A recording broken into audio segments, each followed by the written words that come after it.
नसावे कीर्तन करावे वेळोवेळा कीर्तन करावे वेळोवेळा एक जन्मी ओळखा करात्मराम हेची जन्मी ओळखा करात्मराम. नामदेवरायांचा अभंग आहे बाबा, या संसारात राहत असताना असं राहा जसं की बाबा संसारात आसून नसल्यासारखं राहा. म्हणजे कसं राहायचं, पक्षी अंगणी उतरती ते का गुंतवणी राहती, तैसे असावे संसारी जोवरी प्राचीनाची दोरी. मला सांगा, साधारण सगळ्यांकडे गाड्या आहेत का नाही? गाड्या ज्याच्याकडे गाडी नाही हात वर करा. गाडी नाही असा माणूसच नाही. मला सांगा, गाडी कुठपर्यंत पळती हो? कुठपर्यंत पळती? तिच्यामध्ये जोपर्यंत पेट्रोल आहे तोपर्यंत ती तुम्ही काट्यात न्या, कुपाट्यात न्या, झाडात न्या, कुठं न्या तेवढी पळण. आणि आई रानात बंद पडली मग काय करायचं? पडती का नाही? पेट्रोल संपलो. तसा हा मनुष्याचा देह आहे. या मनुष्याच्या देहामध्ये संचित रूपी पेट्रोल आहे.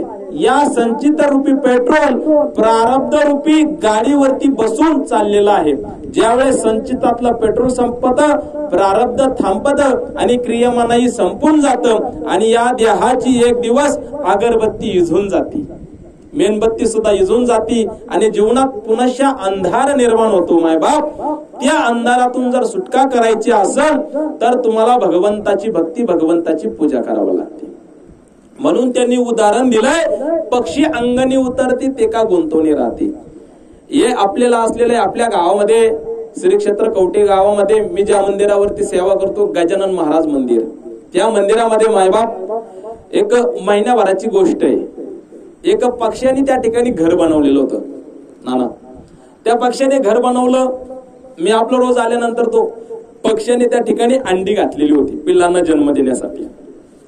मी रोज यायचो, पक्षी त्या ठिकाणी घाण करायचा. तर एकदा महेश आरोटे त्यांना म्हटलं, साहेब हे पक्षीने खूपच घाण करते हो.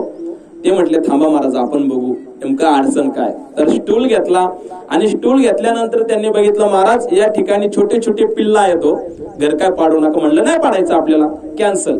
आपण रोज येऊन साफ करू पण ते घर पाडायचं नाही आपल्याला, किंवा पिल्लांना आपल्याला मारायचं नाही. ते पिल्ला आपण तसेच ठेवू. गेल्या 15 दिवस मंदिरामध्ये मी जाऊन रोज मंदिर साफ करायचो, धुवायचं. पक्षी रोज त्या ठिकाणी घाण करायचे. आणि महाराज ज्या वेळेस काही काळामध्ये मी बाहेर असल्यानंतर काही कार्यक्रमानिमित्ताने 2-3 दिवसांनी त्या ठिकाणी आलो, तर त्या ठिकाणी ते घरटं खाली झालेलं होतं. मायबाप, घरटं खाली होतं. मी विचार केला, आधी आपण बघावा पक्षी आहेत का, पिल्लं उडून गेलेत का. आणि पिल्लं उडून गेल्यानंतर त्या पक्ष्याने सुद्धा आपलं घर सोडून दिलं आणि ते पक्षी सुद्धा त्या ठिकाणाहून निघून गेले. तैसे असावे संसारी, पक्षी अंगणी उतरते, पक्षी गुंतून राहत नाही. मला सांगा, बरेच जण म्हणतात महाराज आम्ही इकडं आलो घरी कोणीच नाही. मला सांगा, घर तुम्ही बांधलंय का घराने तुम्हाला बांधलंय? याचा विचार करा मग उत्तर द्या.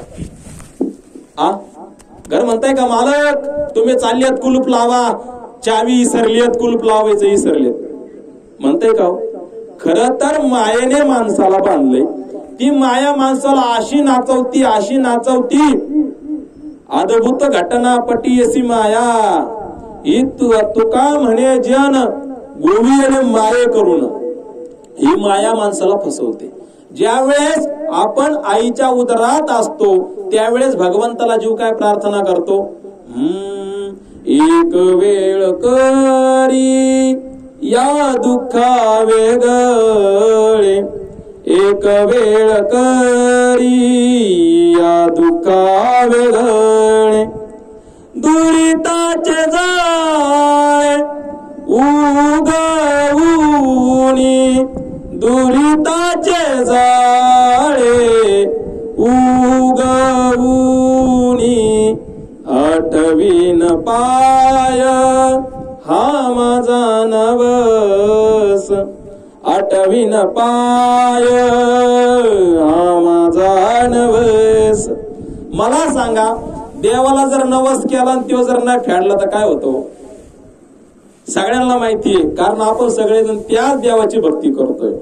नवस नाही केला तर तो देव नवसाला पावत नाही, कुठेतरी गाव असला का मग हाताखाली काढल्याशिवाय राहत नाही. तसा आपण आईच्या उदरात भगवंताला नवस केलाय. आठवीन पाय हा माझा नवस, आठवीन पाय हा माझा नवस.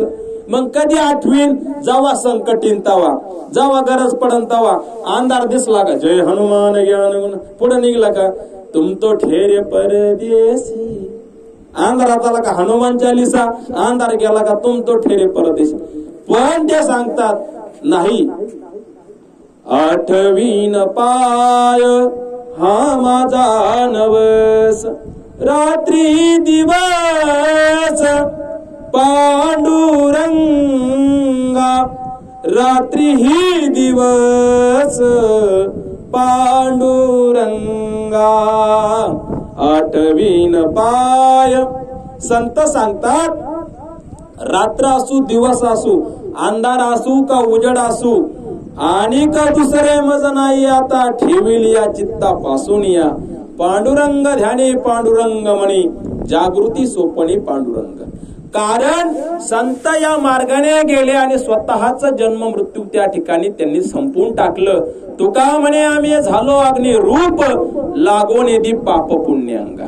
मग मला सांगा, अग्निरूप झाले म्हणल्यानंतर तुकोबारायांच्या अंगालातून काय अग्नीच्या ज्वाळा निघायच्या का? नाही मायबाप. ज्ञान अग्नीमध्ये सर्व कर्म त्या ठिकाणी भस्मसात कुरुते. ज्ञानाच्या अग्नीमध्ये तुकोबारायांनी ज्ञान प्राप्ती केली, त्याच ज्ञानाने त्यांनी जन्म मरण संपवलं. तुका म्हणे जाणे नाही आता, तुका म्हणे जाणे नाही आता, राहिलो अनंताची पायी, राहिलो अनंताची पायी, अनंताची पायी पायी. सांडी मांडी मागे केल्या बरोबरी. तुकोबाराय सांगतात, आम्हाला जन्म आणि मृत्यू परत येणं नाही, परत जाणं नाही. राहिलो अनंताची पाही. ज्या ठिकाणी भगवंताचं धारण आहे, वैकुंठामध्ये येणे जाण्याची गरज नाही. कारण का, दुसऱ्यांनी किती साधना केल्या असतील पण मज या कीर्तना वाचूनी नाही.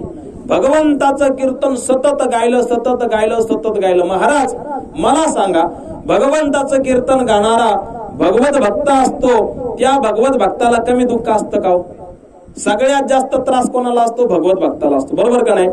कारण परमार्थ करणाऱ्याला सगळ्यात जास्त दुःख भोगावं लागतं. परमार्थ करणाऱ्याला सगळ्यात जास्त दुःख का भोगावं लागतं?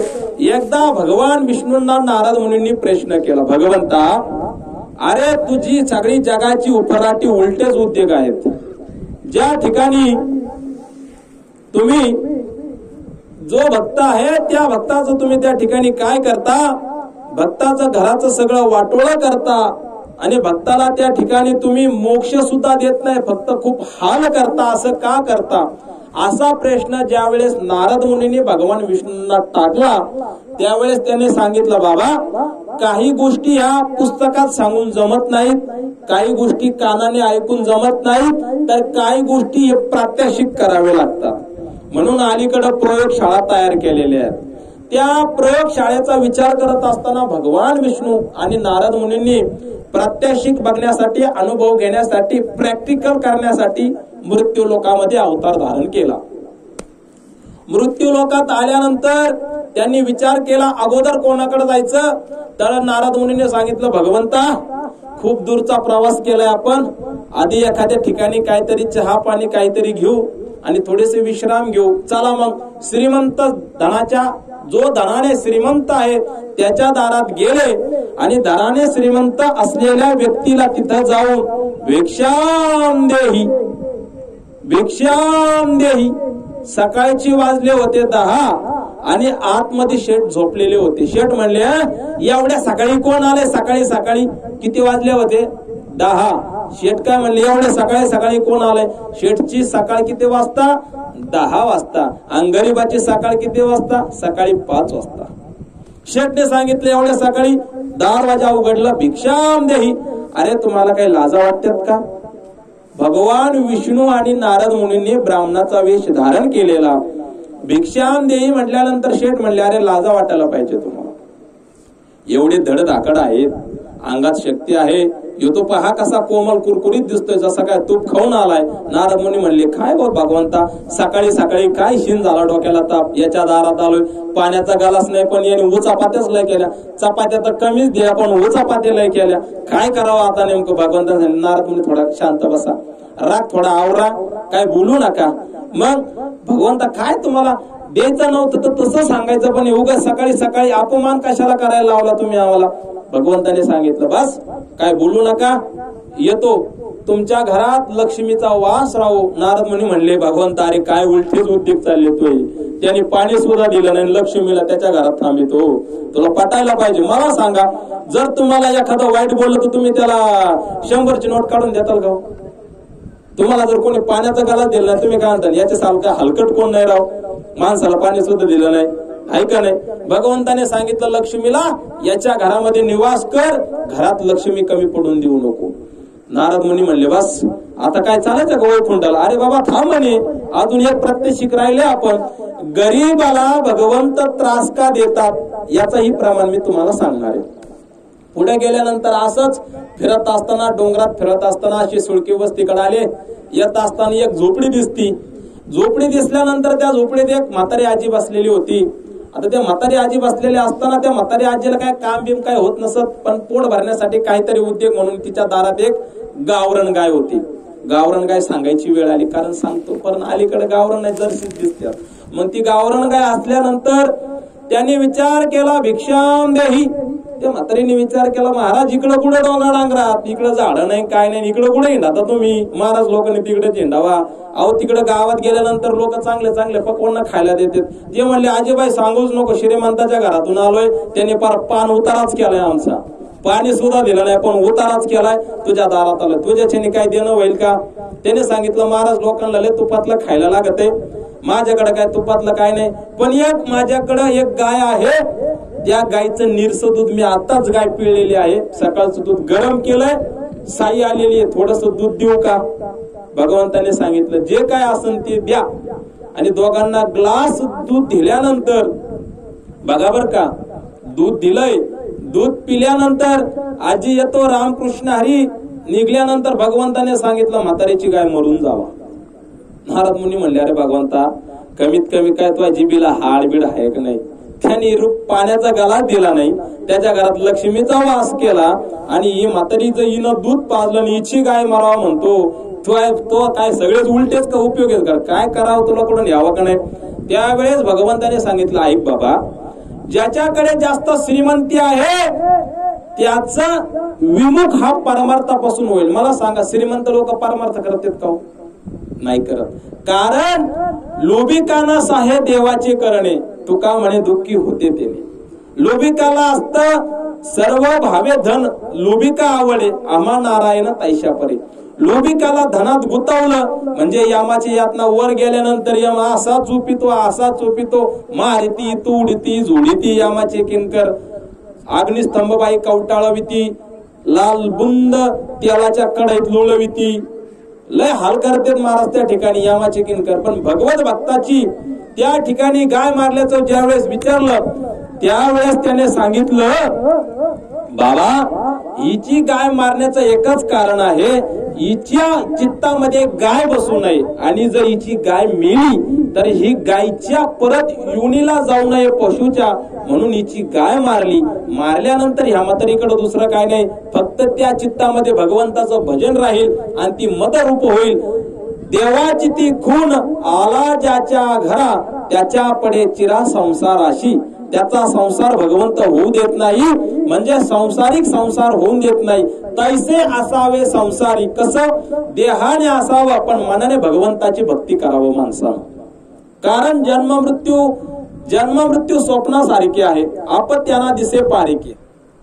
संत जन्म आणि मृत्यू हे सगळे एका ठिकाणी मानतात. संतांना दोघांमध्ये फरक दिसत नाही. मग त्या संतांना जर ती दृष्टी आहे तर ती दृष्टी आपल्याला का नाही? तर ती दृष्टी आपल्याला येण्यासाठी आपण भगवंताची भक्ती करणं गरजेचं आहे. जोपर्यंत भगवंताची भक्ती होत नाही तोपर्यंत आपल्याला मोक्ष प्राप्ती होणं शक्य होणार नाही मायबाप.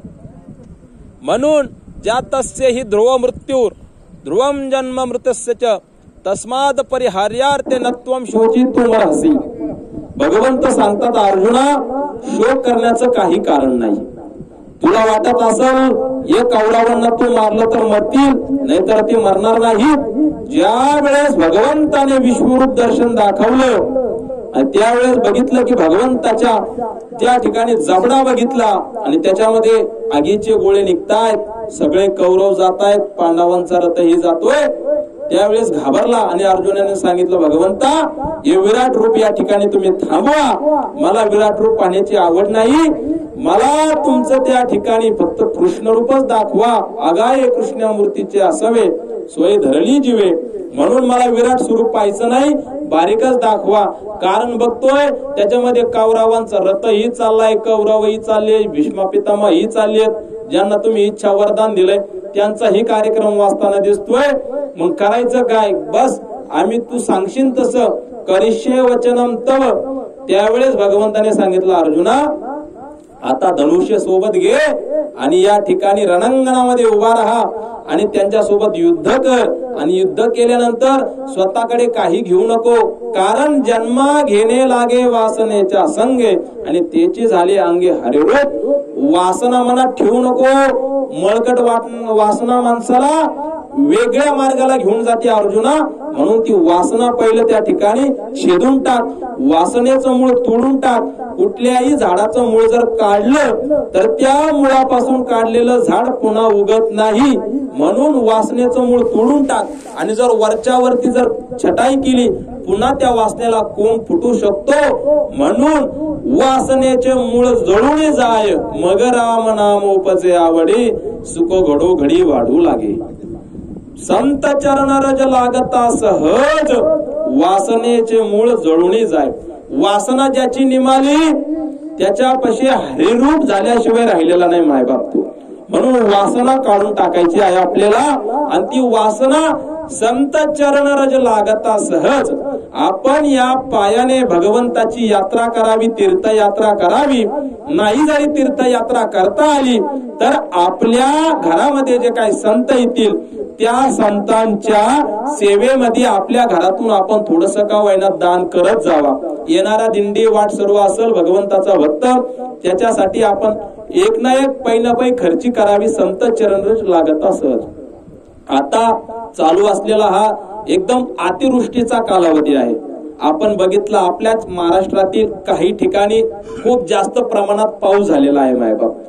त्या पूरग्रस्तांना, अतिवृष्टी झालेल्या सर्व कुटुंबियांना, ज्यांच्या कुटुंबातील सदस्यच नव्हे तर अख्खे कुटुंब त्या ठिकाणी उद्ध्वस्त झालेले आहेत मायबाप, त्या कुटुंबियांना आपल्याच महाराष्ट्रातील, आपल्याच घरातील आपले सर्व बांधव त्या ठिकाणी दुःखाच्या सागरामध्ये आज झुंजत आहे, रडत आहेत. त्या ठिकाणी त्यांना एक मदतीचा हात म्हणून एक नंबर ज्यांनी हात वर केला असे असलेले आपले सर्व कुलदेवी ज्याला म्हणतो, महाराष्ट्राची कुलदैवत आई तुळजा भवानी माता मंदिर यांनी 1 कोटीचा निधी दिला महाराज. 1 कोटीचा निधी पूरग्रस्तांना दिलेला आहे.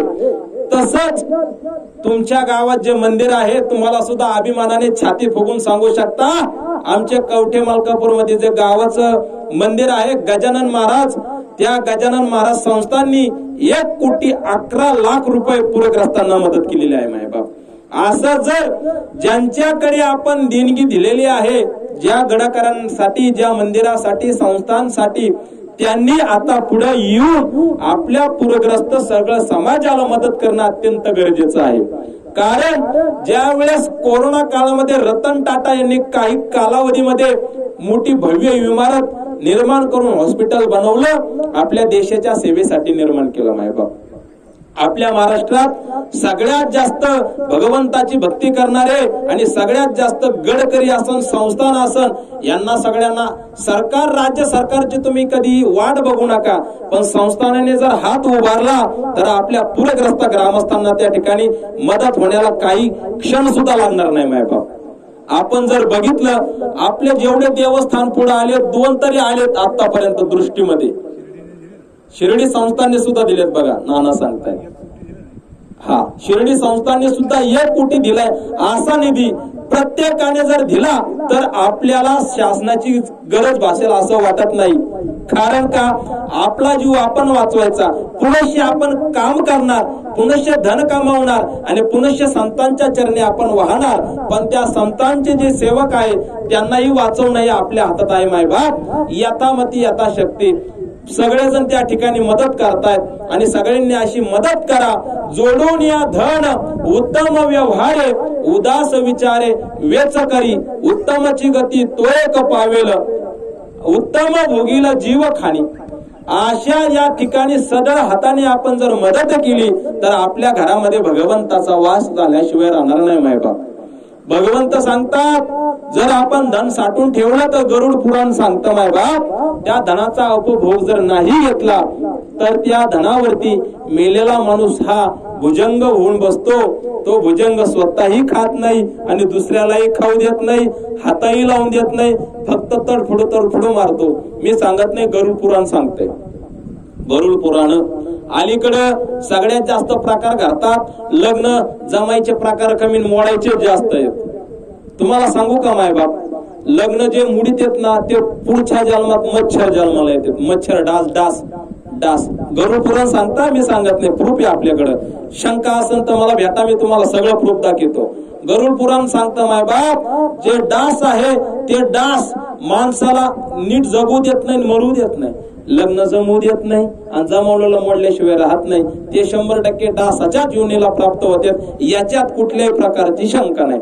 आणि जर शंका वाटत असेल तर 184 योनीचं गणित सांगत असताना मी एक अभंग सांगतो नामदेवरायांचा. भक्ती विनयजीने लाजीरवाणे यो अभंग बघा. आपल्याला पशुच्या योनीमध्ये त्या ठिकाणी 20 लाख किंवा 11 लाख असे जन्म घ्यावा लागतात.